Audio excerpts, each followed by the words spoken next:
Hello बच्चों, कैसे हो। मैं भरत चौधरी आपके यूट्यूब चैनल भरत एकेडमी पर आप सभी का स्वागत करता हूं। बच्चों, जिन बच्चों ने भी एसएससी जीडी का फॉर्म फिल किया है उन लोगों की परीक्षा आने वाली है अभी 4 फरवरी से, और 25 फरवरी तक आपका computer based test CBT exam मतलब ऑनलाइन परीक्षा होने वाली है। समय बहुत कम है, तो इसे देखते हुए आप लोगों के लिए एक क्रैश कोर्स, रीजनिंग का क्रैश कोर्स मैं लेके आया हूं, जिसमें verbal and non verbal exam, जो verbal and non verbal reasoning की आपकी तैयारी कराई जाएगी, जिसमें केवल चुनिंदा उन्हीं टॉपिकों को पढ़ाया जाएगा जहां ज्यादा से ज्यादा क्वेश्चन आते हैं। जैसे जैसे कोडिंग डिकोडिंग हो गया, डायरेक्शन टेस्ट हो गया, ब्लड रिलेशन हो गया, सिलोजिज्म हो गया, न्याय निगमन जो होता है, कथन निष्कर्ष भी होते हैं।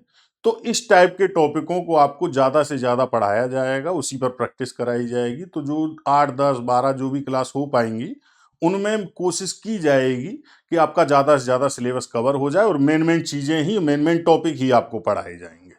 तो आज मैं एक इंट्रोडक्शन क्लास रीजनिंग की दे रहा हूं, जिसमें 2 4 सवाल आप लोगों को बताऊंगा। इसके बाद जो भी वीडियो आएगी उसमें आपको पूरा का पूरा टॉपिक मिलेगा फुल डिटेल के साथ।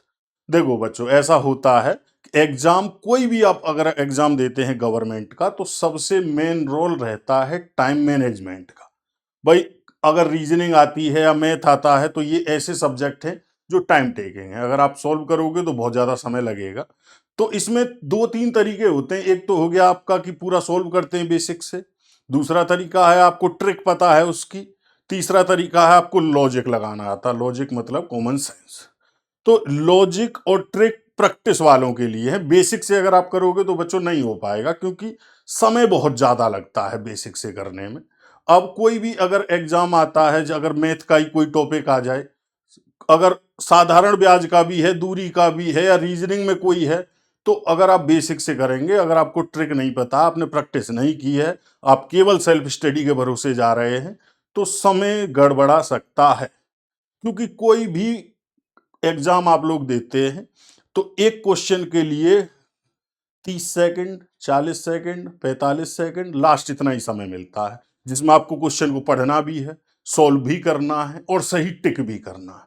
तो बच्चों, मैं आज एक 2 4 क्वेश्चन आप लोगों को बताता हूं इंट्रोडक्शन के तौर पे। जैसे एक टॉपिक आता है काउंटिंग फिगर्स, आकृतियों को गिनना, जिसमें जैसे ये जो टॉपिक है ये नॉन वर्बल रीजनिंग। बात, नॉन वर्बल और वर्बल में अंतर आप लोग जानते होंगे। नॉन वर्बल वो रीजनिंग होती है अभाषिक, मतलब जिसे हम बोल नहीं सकते, और वर्बल वो रीजनिंग होती है जिसे हम बोल सकते हैं। वर्बल में आएंगे आपके जैसे कोडिंग डिकोडिंग हो गया, जिन क्वेश्चनों को आप बोलकर समझा सकते हो, ब्लड रिलेशन हो गया, डायरेक्शन टेस्ट हो गया, जिनकी एक लैंग्वेज होती है। लेकिन जितनी भी फिगर वाली रीजनिंग होती है उसे हम बोलते हैं बेटा नॉन वर्बल रीजनिंग। तो नॉन वर्बल में एक टॉपिक है छोटा सा, काउंटिंग फिगर्स। तो उसमें मैं 2 4 क्वेश्चन आप लोगों को बताता हूं कि अगर आप बेसिक से करेंगे तो कितना समय लगेगा, और आप अगर डायरेक्ट करेंगे, अगर आपको ट्रिक पता है थोड़ी सी, तो कितना समय लगता है। तो बेटा, जैसे ये एक सवाल है, भाई जितने भी बच्चे हैं वो कहीं ना कहीं से तैयारी कर रहे होंगे, ऑनलाइन कर रहे हो, ऑफलाइन कर रहे हो, सेल्फ स्टडी से कर रहे हो। अगर तैयारी कर रहे हैं तो उसके साथ साथ प्रैक्टिस सेट भी लगा रहे होंगे, या प्रीवियस ईयर के पेपर जरूर देख रहे होंगे, प्रीवियस ईयर के क्वेश्चन जरूर देख रहे होंगे। तो प्रीवियस ईयर के आप क्वेश्चन देखोगे तो हर 3 4 सेट के बाद ये वाला क्वेश्चन आपको नजर पड़ रहा होगा उसमें। तो ये क्वेश्चन है, इसमें पूछता है कि इसमें कितने त्रिभुज हैं। त्रिभुज मतलब ट्राइंगल कितने हैं। अगर हम इसमें एक एक करके काउंट करते हैं तो गलती के भी चांसेस ज्यादा हैं। उसके अलावा हो सकता है एक छूट जाए, एक एक्स्ट्रा काउंट हो जाए, या दूसरा इसमें समय बहुत लगेगा। हो सकता है 4 मिनट लगे, 5 मिनट लगे, इतना तो समय ही नहीं मिलता। इतने समय में तो आपको कई क्वेश्चन करने थे। तो इनके लिए ट्रिक है सिंपल सी। जैसे ये है, बिल्कुल यही फॉर्मेट है, इसी टाइप का अगर क्वेश्चन आपको मिल गया, क्योंकि ज्यादातर क्वेश्चन रिपीटेड आते हैं जितने वनडे एग्जाम है। अगर इस टाइप का है तो इसमें क्या करना है बेटा, इसमें कुछ नहीं, इसमें जो भी है यहां गिनतियां लिखनी है। जैसे 1 2 3 4 5 6, तो कितने हिस्सों में डिवाइड किया है इसे, 6 में। तो 6 हो गया। तो अब यहां पर उसने पूछा कि इसमें कितने ट्राइंगल है। कुछ नहीं करना, सिंपल सा एक बिल्कुल आसान सा तरीका बताता हूं, इन सबको जोड़ दो। भाई जोड़ना घटाना तो सब लोग जानते ही हैं, बिल्कुल पहली क्लास नर्सरी क्लास से सीखते आए हैं कि कैसे जोड़नी है संख्याएं। तो केवल इन्हें जोड़ना है, तो 1 और 2 3 और 3 6 और 4 10 और 5 15 और 6 21। तो टोटल नंबर ऑफ ट्रायंगल कितने हो गए इसमें? 21, 21। तो सिंपल सा है, एक भी गलती के चांसेस नहीं है और आंसर हमारा बिल्कुल एक्यूरेट है कि आंसर कितना हो गया? 21। और अगर आप वैसे गिनोगे तो कभी इसमें 19 हो जाएंगे, कभी 21 पहुंच जाएंगे, कभी 22 हो जाएंगे, कभी कोई ज्यादा काउंट हो जाएगा। तो ये गलती ना हो। एक इसी में दूसरा टाइप आता है, वो क्या करता है, ट्रायंगल इसी तरीके का होगा, उसमें एक लाइन खींच देगा, एक लाइन खींच देगा, या हो सकता है 2 लाइन खींच दे। अगर एक लाइन खींच दी तो अगर हम देखें यहां पर, तो अब इसे अलग अलग काउंट नहीं करना। देखो प्रोसेस वही है, गिनतियां लिख दी 1 2 3 4 5 और 6, और इन सबको जोड़ते हैं अगर हम, तो इन सबको जोड़ने के बाद कितना आ रहा था? 21, 21। अब यहां पर देखो बेटा ध्यान से कि हर ट्राइंगल को 2 बार काउंट किया जाएगा। कैसे? जैसे अगर मैं इस ट्राइंगल की बात करूं, तो ये ट्राइंगल एक तो ये हो गया पूरा बड़ा, और इसमें से एक बार ये भी तो हो गया। एक ही ट्राइंगल को एक बार पूरे को काउंट किया गया, एक बार आधे को काउंट किया गया, तो एक ट्राइंगल को 2 बार काउंट किया जा रहा है। ऐसे ही जैसे ये बड़ा ट्राइंगल होता तो बड़ा ट्राइंगल एक तो ये हो गया और एक ये भी तो हो गया, तो हर ट्राइंगल क्या हो गया? 2 बार काउंट किया जाएगा। तो अगर ये सिंगल सिंगल होते तो कितने ट्राइंगल होते? 21, 21। अब हर ट्राइंगल को हमें 2 बार काउंट करना पड़ रहा है, तो 21 का दुगना कितना हो गया डबल बेटा? 42। तो इसमें कितने ट्राइंगल होंगे? 42, 42। अब 42 गिनने में आपको कई मिनट लगेंगे और फिर भी संशय बना रहेगा। तो अगर ये तरीके आप लोगों को पता है और इसी टाइप के रिपीटेड क्वेश्चन आते हैं ज्यादातर, तो इतना सिंपल सा। अब अगर यहां एक और लाइन होती तो कितने हिस्से हो जाते इसके ट्राइंगल के? 3 हिस्से हो जाते। 3 हिस्से हो जाते तो 21 का फिर 3 गुना करते, तो कितने होते इसमें? 63 होते। एक और लाइन हो जाएगी तो 4 हिस्से। तो इसमें जितने भी हिस्से होंगे उतने की मल्टीप्लाई करनी है। सिंपल, पहले 1 2 3 4 5 6 ऐसे गिनतियां लिख लोगे, उन्हें जोड़ने के बाद जो आएगा वो सिंगल लाइन वाला है। उसके बाद जितने हिस्सों में से डिवाइड किया जाएगा, 2 हिस्सों में डिवाइड किया गया तो दुगुना, 3 हिस्सों में डिवाइड किया गया तो 3 गुना, 10 हिस्सों में डिवाइड करोगे तो 10 गुना। इतने होंगे बेटा, यहां तक कोई कंफ्यूजन नहीं होगी। नेक्स्ट, ये बहुत फेवरेट क्वेश्चन है, बोलता है इसमें कितने स्क्वायर है। और बेटा सबसे पहली बात ध्यान रखना, बहुत ज्यादा बच्चे गलती करते हैं, स्क्वायर और रेक्टेंगल का डिफरेंस ही नहीं पता है। स्क्वायर को हिंदी में वर्ग बोलते हैं और रेक्टेंगल को आयत बोलते हैं। स्क्वायर और रेक्टेंगल में अंतर होता है। स्क्वायर क्या होता है? स्क्वायर में चारों भुजाएं समान होती हैं, मतलब एक अगर 10 सेंटीमीटर की है तो चारों की चारों 10 सेंटीमीटर की होंगी और एंगल 90 डिग्री का होगा। और जो रेक्टेंगल है, रेक्टेंगल में क्या होगा? एंगल तो 90 90 के होते हैं, लेकिन उसकी आमने सामने की भुजाएं बराबर होती है। तो इसलिए गलती नहीं करनी है। जैसे अगर ये है तो ये स्क्वायर है, लेकिन अगर इन दोनों को मिला दिया जाए तो ये स्क्वायर नहीं है, ये क्या हो जाएगा? रेक्टेंगल। और वो यहां पर पूछता है स्क्वायर कितने हैं, तो स्क्वायर के लिए हमें चारों को मिलाकर एक स्क्वायर बन सकता है। अगर ऐसे बनाओगे तो 2 को या 3 को मिलाकर नहीं बना सकते, तो या एक सिंगल सिंगल अकेला।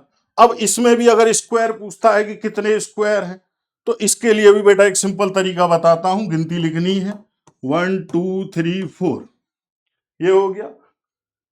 इनका स्क्वायर करना, एक का स्क्वायर 1, 2 का स्क्वायर 4, 3 का स्क्वायर 9 और 4 का स्क्वायर 16। और अगर इन सबको जोड़ते हैं तो 1 और 4 5 और 9 14 और 16 30। तो टोटल नंबर ऑफ स्क्वायर कितने हो गए बेटा? 30। और 30 स्क्वायर अगर काउंट करोगे तो कहीं ना कहीं मिस्टेक होनी होनी। यहां तो 30 है, हो सकता है एक एक बॉक्स और बढ़ा देता तो एक एक गिनती और बढ़ जाती। भाई 5 होते तो आगे 5 का स्क्वायर और होता, 5 का स्क्वायर 25 और जोड़ोगे इसमें तो फिर 55 हो जाता। तो यहां जब भी ऐसा क्वेश्चन आता है तो ज्यादा गिनने की जरूरत नहीं है, क्योंकि उसमें आयत और उसमें भी कंफ्यूज हो जाओगे। इसमें कोई आयत और वर्ग गिनने की भी जरूरत नहीं है, केवल क्या करना है? गिनतियां लिखनी है, उनके स्क्वायर करने हैं और उन्हें जोड़ देना, वो हो जाएगा आपका टोटल नंबर ऑफ स्क्वायर। तो आंसर हमारा आ गया इसका 30। तो देख रहे हो, इसी तरीके से कम समय में ज्यादा से ज्यादा और सही क्वेश्चन अटेम्प्ट करने हैं हमें। ऐसा भी नहीं करना कि कम से कम समय में सारे के सारे टिक कर दो, सही हो रहे हैं गलत हो रहे हैं, वो नहीं। कम से कम समय में ज्यादा से ज्यादा सही क्वेश्चन अटेम्प्ट करने हैं, तो वो इसी तरीके से कर पाओगे आप। एक और क्वेश्चन देखते हैं। नेक्स्ट क्वेश्चन ये वाला बहुत फेवरेट क्वेश्चन है। वो इसमें पूछता है कि ये स्टार देके रखेगा, वो पूछेगा इसमें कितने त्रिभुज हैं, ट्रायंगल। और यहां ध्यान रखना, ये बहरूपिया भी होता है एक इसके तरीके का, आगे बताऊंगा अभी। एक होता है कि वो दो ट्रायंगलों को पलट के रख देता है। अगर दो ट्रायंगल पलट के रखेगा तो उसके कोने हो जाएंगे 6। भाई एक ट्रायंगल जो होता है त्रिभुज, उसमें 3 कोने होते हैं। अगर दो ट्रायंगल पलट के रखे जाएंगे तो कोने कितने हो जाएंगे? 6। वो अलग है, वो स्टार नहीं है। स्टार ये है, स्टार के कितने कोने होते हैं? 5 केवल। देख लो, 1 2 3 4 5। जब भी स्टार दे रखा है और यहां वो यही पूछेगा केवल कि इसमें कितने ट्रायंगल है, तो इसमें जो ट्रायंगल होते हैं वो 10 हैं फिक्स। ये अब अगर हमें काउंट भी करने पड़े, वैसे तो इसे तो फिक्स याद ही रख लेना कि भाई स्टार जो होगा, स्टार बस पहचानना है तुम्हें कि स्टार में कितने कोने होते हैं बेटा? 5 कोने होते हैं। और स्टार में टोटल नंबर ऑफ ट्रायंगल जो होते हैं वो 10 होते हैं, 10। और अगर काउंट करके किसी को बताना है या खुद ही सेटिस्फाई होना, समझना है, तो वो देखो, जैसे हमने ये कोने से शुरुआत की, अगर इस कोने से देखें तो एक ट्रायंगल तो ये बन रहा है बेटा हमारा, एक। और इसी कोने से एक ट्रायंगल ये बन रहा। कितने ट्रायंगल हो गए हैं? 2। एक कोने से 2 ट्रायंगल हो गए। अब इस कोने से शुरुआत करते हैं। इस कोने से एक ट्रायंगल तो ये बन रहा हमारा, और एक ट्रायंगल ये बन रहा बेटा, 2 और हो गए। फिर इस कोने से शुरुआत करते हैं। अब इस कोने और इस कोने से तो ट्रायंगल बन चुका है पहले से ही। इस कोने और इस कोने का ट्रायंगल नहीं बना, ये वाला। एक ये हो गया। अब ये तो अभी तक कितने हैं? केवल 5 ही बने हैं, और मैं तो 10 बता रहा हूं। अब वो 5 कहां हैं? ये वाले छोटे छोटे, 1 2 3 4 5। टोटल कितने हो गए बेटा? 10। इस तरीके से तो अगर काउंट भी करना चाहो तो काउंट कर सकते हो, या जब भी इस तरीके का अगर स्टार दिखाई देता है, स्टार को पहचानने की वही तरीका है कि इसके कोने कितने होंगे? 5 कोने होंगे, और इसमें टोटल नंबर ऑफ ट्रायंगल कितने होंगे? सदैव 10, 10। अब इसका बहरूपिया जो होता है वो होता कैसा है? देखो वो भी देख लो, ये रहा।